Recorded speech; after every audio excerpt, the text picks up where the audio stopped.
2-0 down in the series, not much to play for Ireland other than some pride, but then also maybe a few points in the World Cup Super League, but plenty to play for if you are a fantasy cricket enthusiast. We've got all the tips for you. This is my 11 Circle Fantasy Pick on ESPNcricinfo.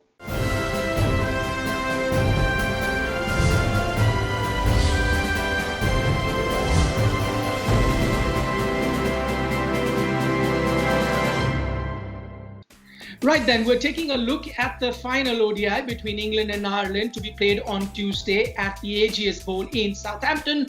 Joining me, as always, is Matt Roller. But first, let's go across to our in-house data, stat and fantasy cricket expert in Gaurav Sundararaman for a pro tip. Well, the third ODI is going to be played in a completely new strip. So I think it will favor batsmen a lot. It's a fresh strip, so expect the England batsmen to do very well there. They did pretty well in the second ODI as well. So I also expect England to bat first, considering that they have been chasing the last two games. So pick a lot of English batsmen and hope they make merry. Right, those were interesting points made by Gaurav. It's a new pitch, so back the English batsman to get you some points. Let's now go across to Matt Roller now. Matt, great tip in that second ODI about Reece Topley coming in, and he did. Any tip for the final ODI? Yeah, I think Gaurav is spot on that you should back the English batsman. Sam Billings is the only guy who's got a score in both games so far, so there will be a few people with points to prove, no doubt. And as Gaurav says, it's a fresh pitch, so you should expect a high score, especially if they bat first. The other thing I would add is that it's probably worth keeping your 11 sort of fairly flexible until after the toss, if possible, because this being the third game of the series, we don't entirely know what's going to happen in terms of teams rotating and maybe giving fringe players a go. England could, for example, bring in someone like Liam Livingston for a first game of the series. It's by no means certain, but there's an outside chance, so just watch out in case.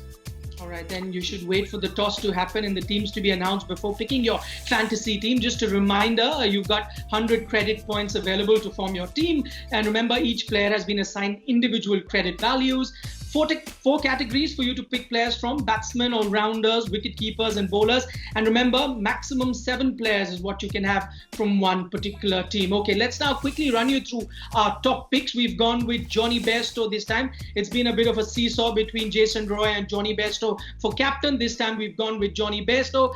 He couldn't get you a lot of points in that first match, but then in the second game, that 41 ball 82 has put him right on his path back once more, and expect for him to do a repeat in the final game too. The vice captain, and this is interesting, we've gone with David Willey this time, a maiden 5-wicket haul in the first ODI he got, and then 2 wickets and an unbeaten 47 in the second game.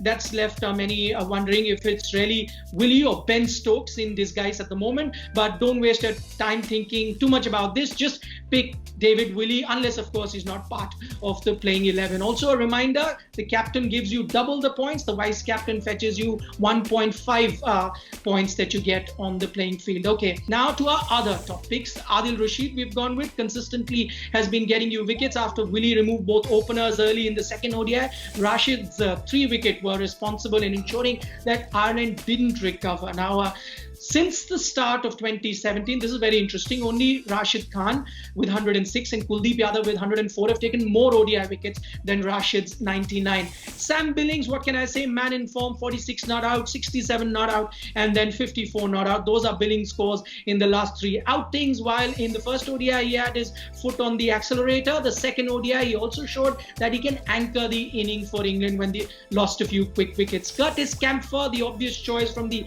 Irish team. What's better than a 50 on your ODI debut? Perhaps a 50 in your second match as well. And that's what CAMPHER did, as he followed up on an unbeaten 59 in the first ODI. Remember, he picked a couple of wickets as well. So the only Ireland player who's putting up some fight against the host in a must-have. Okay, now to our value picks. We've gone with Josh Little this time. Now, after stumbling against WILLEY in the first ODI, Ireland included a left-arm seamer of their own in Little, and they got rewards instantly. Little picked up 3 wickets in space of 6 balls and gave his side an outside chance at that, winning that game.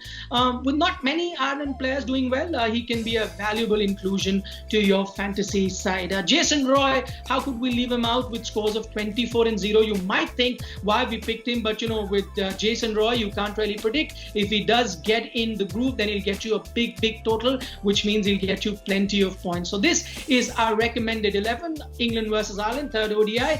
We've gone with JONNY BAIRSTOW as captain, Sam Billings.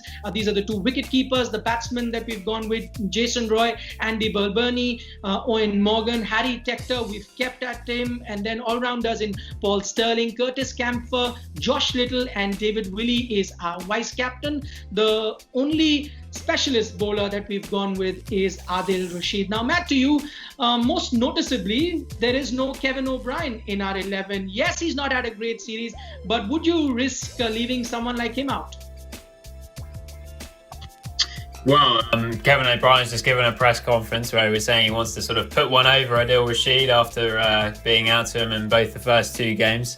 The other guy that I would consider putting in is Gareth Delaney, the Ireland opener, who sort of got them off to an okay start in the first game. He was the only one who got any runs in their sort of mini collapse, and he's a very aggressive player with a high back lift, good in the field, and bowls a bit of leg spin too. So he's just worth a look maybe as a sort of value pick, but other than that, I think we've got that spot on.